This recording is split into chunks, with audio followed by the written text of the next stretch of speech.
Hello everyone, this is Mahesh. Welcome to my channel. Today I will be discussing about mutual funds and venture capital, a chapter from the subject Indian financial system. So let's go to the introduction part. So here mutual funds is the one of the type of funds in the security market. So these are professionally managed by the experts and also investment schemes. So usually these type of funds are run by an asset management company. So your asset management company in the sense, for example, SBI mutual funds, ICICI mutual funds, or Kotak Mahindra mutual funds. These are the examples. That means these companies are banks which are involved in the business of mutual funds. So here the company will collect the amount or small investments from the public and they are going to be investing on the stock, bonds and other securities.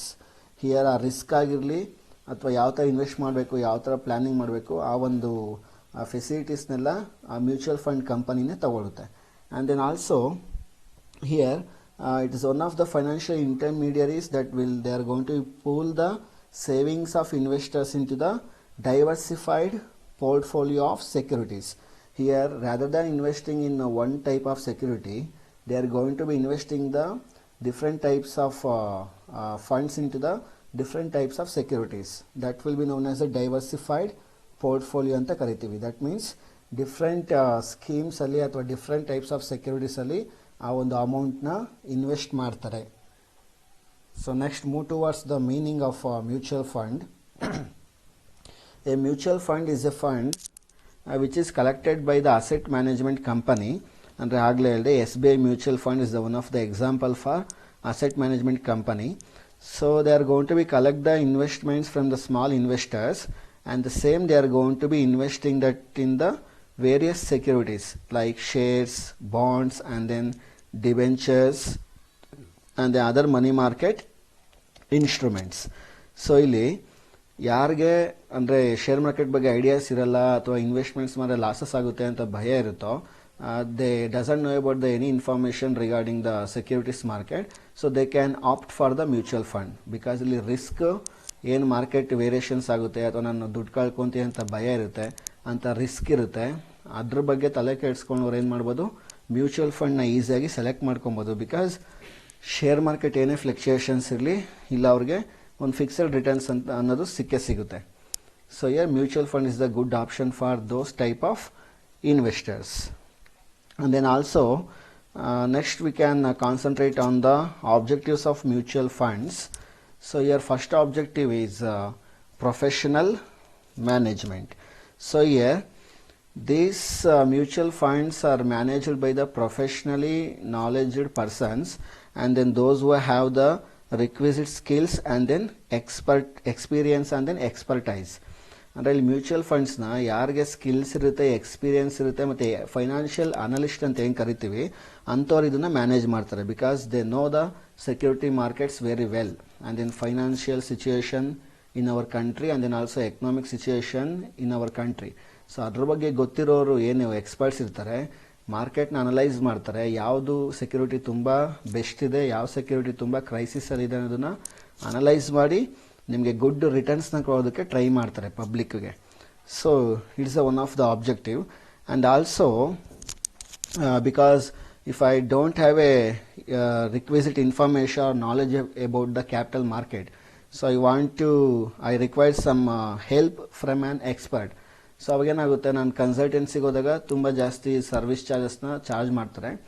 So ಅಲ್ಲಿ ಹೋಗಿ experts ಹತ್ರ ನಾನು information collect ಮಾಡಿ ಆಮೇಲೆ invest ಮಾಡೋ ಬದಲಾಗಿ ನಾನು mutual funds invest ಮಾಡಿದ್ರೆ ಅಲ್ಲಿ ನನಗೆ ಪ್ರೊಫೆಷನ್ ಎಕ್ಸ್ಪರ್ಟು ಕೂಡ ಸಿಗ್ತಾರೆ ಆ್ಯಂಡ್ ದೆನ್ ಎಕ್ಸ್ಪೀರಿಯನ್ಸ್ ಇರೋವಂಥ ಒಳ್ಳೆ ಅನಲಿಸ್ಟ್ ಕೂಡ ಸಿಗ್ತಾರೆ. ದೆನ್ ನನಗೆ ಎಲ್ಲಿ ಇನ್ವೆಸ್ಟ್ ಮಾಡಬೇಕು ಅಂತ ಐಡಿಯಾಸ್ ಕೂಡ ಕೊಡ್ತಾರೆ. And the other important objective is portfolio diversification. So here ನಾನು ಇಂಟ್ರೊಡಕ್ಷನ್ ಹೇಳ್ಬೇಕಾದ್ರೆ ಹೇಳಿದೆ ಪೋರ್ಟ್ಫೋಲಿಯೋ ಡೈವರ್ಸಿಫಿಕೇಶನ್ ಅಂತಂದರೆ rather than investing our money into the single type of security or stock, in mutual fund companies they are going to be investing public investments into the different or diversified schemes or securities. So ಒಂದೇ ಕಡೆ invest ಮಾಡೋ ಬದಲಾಗಿ different types of securities ಮೇಲೆ invest ಮಾಡ್ತಾರೆ. Because ಒಂದೇ ಕಡೆ invest ಮಾಡಿದ್ರೆ losses ಆದರೆ ಎಲ್ಲ ಹೊರಟೋಗುತ್ತೆ. But when they opt for the different types of securities, in the case if they have incurred the losses in one type of security but they can get the profit from the remaining securities. ಅಂದರೆ ಒಂದು ಕಡೆ loss ಆದರೂ ಇನ್ನೊಂದು ಕಡೆ ಅವ್ರಿಗೆ returns ಅದು ಸಿಕ್ಕೇ ಸಿಗುತ್ತೆ. And the another objective of the portfolio another importance or benefit of portfolio diversification is so they can get the good returns and then reduce the risk of loss. Returns ಜಾಸ್ತಿ ಸಿಗುತ್ತೆ and then ಆ ಒಂದು ಲಾಸಸ್ನ ಕೂಡ reduce ಮಾಡ್ಬೋದು. And the next benefit or objective is reduction in transaction cost. So here transaction cost compared to the direct investments in the capital market. So now capital market ಗೊತ್ತಿದೆ ಅಲ್ವಾ, long term sources of funds ಏನು ಸಿಗುತ್ತೆ that will be known as the capital market. So ಈಗ financial ಮಾರ್ಕೆಟ್ನ 2 type ಆಗಿ divide ಮಾಡ್ತೀವಿ. ಒಂದು money market, other one is capital market. So shares ಬಾಂಡ್ಸ್ನೆಲ್ಲ ನಾವೇನು ಮಾಡ್ತೀವಿ, ಯೂಶಲಿ ಕ್ಯಾಪಿಟಲ್ ಮಾರ್ಕೆಟಲ್ಲೇ ಟ್ರಾನ್ಸಾಕ್ಷನ್ಸ್ ಮಾಡೋದು. So compare to direct investments in capital markets, so the mutual funds is less expensive. Because ನಾವು ಕ್ಯಾಪಿಟಲ್ ಮಾರ್ಕೆಟಲ್ಲಿ ಹೋಗಿ ಅಂದರೆ ನಾವು ಶೇರ್ ಮಾರ್ಕೆಟಲ್ಲಿ ಹೋಗಿ ಇನ್ವೆಸ್ಟ್ ಮಾಡ್ತೀವಿ ಅಂತಂದರೆ ಅಲ್ಲಿ ನಮಗೆ ಎಕ್ಸ್ಪೆನ್ಸಸ್ ತುಂಬ ಜಾಸ್ತಿ ಆಗುತ್ತೆ. But when I go to the mutual funds it will leads to the reduction of the cost and also give the good returns or profit compare to the share market.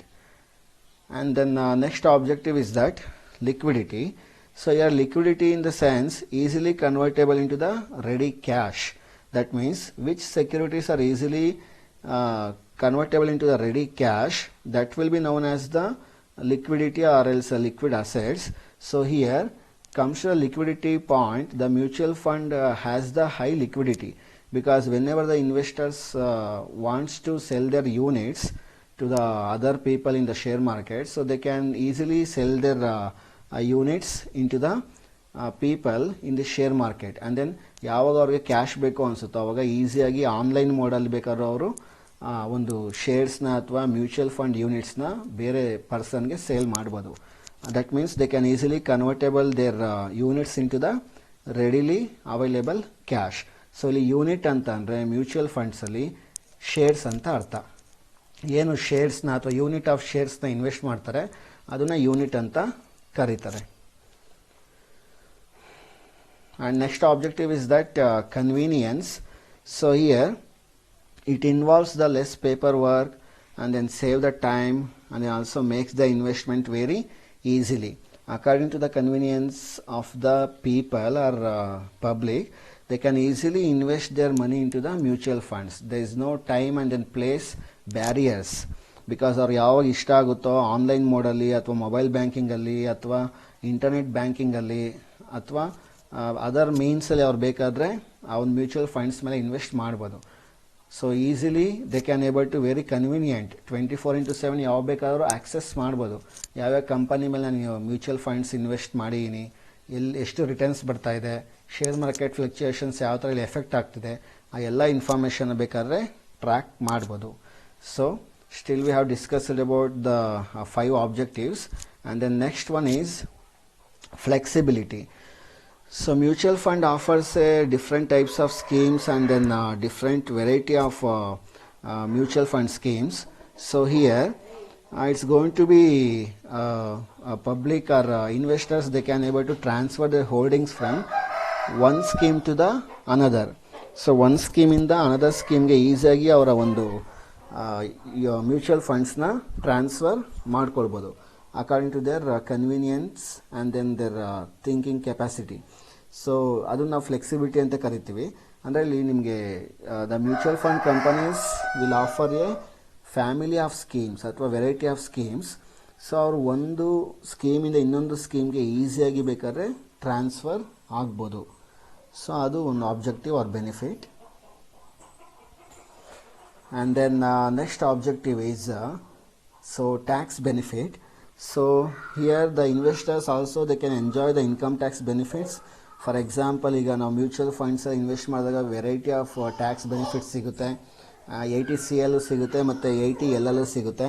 For example year dividend received from the mutual fund debt schemes are tax exempted to the investors under section 80L of the Income Tax Act 1961. ಅಂದರೆ ಇಲ್ಲಿ dividend received from the mutual fund debt scheme ಅಂದರೆ mutual fund debt ಸ್ಕೀಮಲ್ಲಿ dividend receive ಮಾಡಿದರೆ ಇಲ್ಲಿ tax benefit under section 80L ಅಲ್ಲಿ ಸಿಗುತ್ತೆ. ಯಾರಿಗೆ? ಪಬ್ಲಿಕ್ಗೆ ಅಥವಾ ಇನ್ವೆಸ್ಟರ್ಸ್ಗೆ. ಓಕೆನಾ? According to income tax act 1961. And then another objective is the transparency. Transparency ಅಂತಂದರೆ ಏನು ಕಾನ್ಫಿಡೆನ್ಷಿಯಲ್ ಆಗಿ ಏನು ಇನ್ಫಾರ್ಮೇಷನ್ನ ಮುಚ್ಚಿಡದೆ ಪಬ್ಲಿಕ್ಗೆ ಅಥವಾ ಇನ್ವೆಸ್ಟರ್ಸ್ಗೆ ಡಿಸ್ಕ್ಲೋಸ್ ಮಾಡೋದು.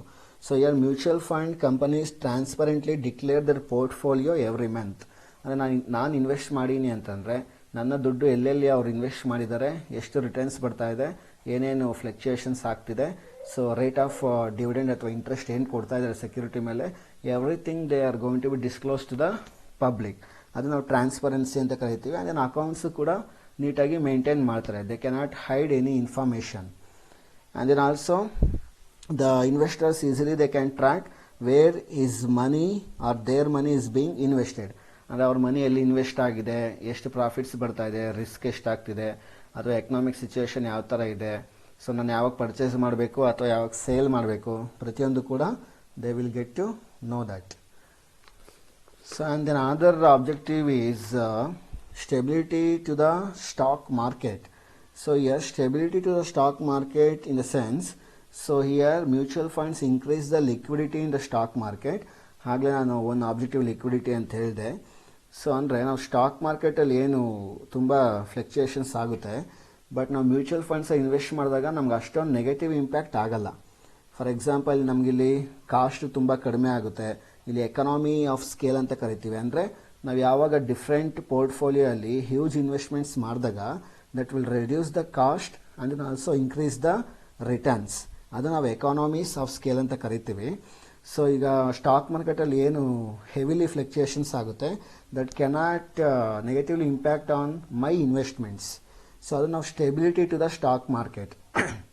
ಅಂದರೆ ಸ್ಟಾಕ್ ಮಾರ್ಕೆಟಲ್ಲಿ ಏನು ಫ್ಲಕ್ಚುಯೇಷನ್ಸ್ ಆಗುತ್ತೆ ಅಷ್ಟೊಂದು ವೇರಿಯೇಷನ್ಸು ನಾನು ಮ್ಯೂಚುವಲ್ ಫಂಡ್ಸ್ನ ಇನ್ವೆಸ್ಟ್ ಮಾಡಿದಾಗ ನನಗೆ ಎಫೆಕ್ಟ್ ಆಗಲ್ಲ. ಬಿಕಾಸ್ ಸ್ಟಾಕ್ ಮಾರ್ಕೆಟಲ್ಲಿ ಲಾಸಸ್ ಆಗಲಿ ಏನೇ ಆಗಲಿ ನನಗೆ ಮ್ಯೂಚುವಲ್ ಫಂಡ್ಸಲ್ಲಿ ಇಷ್ಟು ಫಿಕ್ಸೆಡ್ ಇಂಟ್ರೆಸ್ಟ್ ಅಥವಾ ಡಿವಿಡೆಂಡ್ ಅಂತ ಮೊದಲೇ ಅಗ್ರಿಮೆಂಟ್ ಆಗಿರುತ್ತೆ. So that means I can get the stable returns from the mutual fund market. And the next one is equity research. So ಇಲ್ಲಿ ಈಕ್ವಿಟಿ ರಿಸರ್ಚ್ ಅಂತಂದರೆ it's analysing the firm assets and liabilities. ಯಾಕೆ analyse ಮಾಡ್ತಾರೆ? So assets liability ಒಂದು ಕಂಪನಿದ analyse ಮಾಡಿದಾಗ ಮಾತ್ರ I can able to get a decisions about that whether I can invest my money into that company or not. So ಈ ಒಂದು ಕೆಲಸನ mutual ಫಂಡಲ್ಲಿ experts ಮಾಡ್ತಾರೆ. ಇನ್ನು ಅನದರ್ ಮೀನಿಂಗ್ ಈಕ್ವಿಟಿ ರಿಸರ್ಚ್ಗೆ ಹೇಳೋದಾದರೆ it's analysing the financial performance of a company and then also forecasting the scenario of both selling and buying nature of the firm assets in the stock market. ಅಂದರೆ ಇಲ್ಲಿ financial performance of A ಕಂಪನಿನ analyse ಮಾಡ್ತಾರೆ. ಅಂದರೆ also ಆ ಒಂದು company ಸೆಕ್ಯೂರಿಟಿನ purchase ಮಾಡಬೇಕಾ ಅಥವಾ sale ಮಾಡಬೇಕಾ ಅಂತ ಫೋರ್ಕಾಸ್ಟಿಂಗ್ ಮಾಡ್ತಾರೆ ಸ್ಟಾಕ್ ಮಾರ್ಕೆಟಲ್ಲಿ. ಅದನ್ನು ನಾವು ಈಕ್ವಿಟಿ ರಿಸರ್ಚ್ ಅಂತ ಕರಿತೀವಿ. ಸೊ ಈ ಒಂದು ಕೆಲಸನ ಮ್ಯೂಚುವಲ್ ಫಂಡ್ಸಲ್ಲಿ ಎಕ್ಸ್ಪರ್ಟ್ಸು ಅಥವಾ ಪ್ರೊಫೆಷನಲ್ಸ್ ಮಾಡ್ತಾರೆ.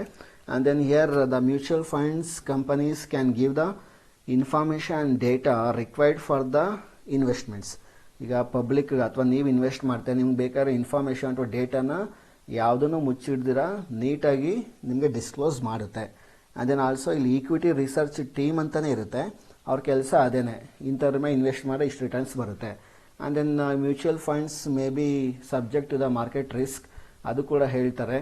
ಸೊ ದೆನ್ ಇಲ್ಲಿ ಅಡ್ವಾನ್ಸ್ಡ್ ಆಗಿ ಏನೇನು ಮಾಡಬೇಕು ಅಥವಾ ಯಾವುದ್ರ ಮೇಲೆ ಇನ್ವೆಸ್ಟ್ ಮಾಡಬೇಕು ಅಥವಾ ಇನ್ಫಾರ್ಮೇಷನ್ ಏನೇನು ಚೇಂಜಸ್ ಆಗ್ತಿದೆ ಅಥವಾ ನೀವು ನಮಗೆ ಬೇಕಾದಂಥ ಡೇಟಾಸ್ನ ಇಲ್ಲಿ ಪ್ರೊವೈಡ್ ಮಾಡ್ತಾರೆ. That means I want to invest in mutual funds, ಅದನ್ನು ಈಕ್ವಿಟಿ ರಿಸರ್ಚ್ ಅಂತ ಕರಿತೀವಿ. So these are the 10 objectives or benefits of mutual funds. Thanks for watching.